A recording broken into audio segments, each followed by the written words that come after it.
अस्सलामुअलैकुम दोस्तों, क्या हाल चाल है। एक तो छोटी सी अपडेट है, ओमान में इंटरनेट अगर स्लो है तो आपने परेशान नहीं होना। अपने डिवाइसेस, अपने मोबाइल राउटर शटर मॉडेम को रीस्टार्ट मत कीजिएगा। वो कंपनी की जानब से यार पूरे ओमान में है।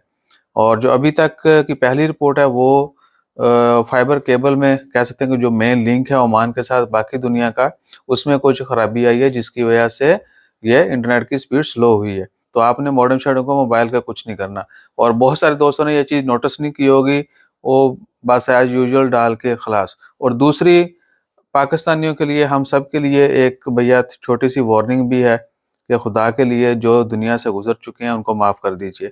बिल्किस सैदी साहबा, उनका इंतकाल हो गया था 15 अप्रैल 2022 को।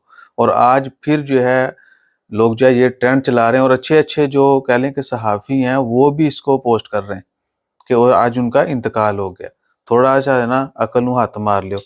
इस लिए साढ़े ते हाजियां दा अजाब आया हुआ है। ठीक है, तो अपना ख्याल रखिए, दुआ में याद रखिए। इंटरनेट का मैंने आपको बता दिया क्यों स्लो है। बाकी फेक न्यूज़ जो हैं वो फैलाने वाले तो वो फितना फैला के चले जाते हैं। ठीक है ना, उसके बाद हम लोग क्या करते हैं, अंधाधुंध शेयर।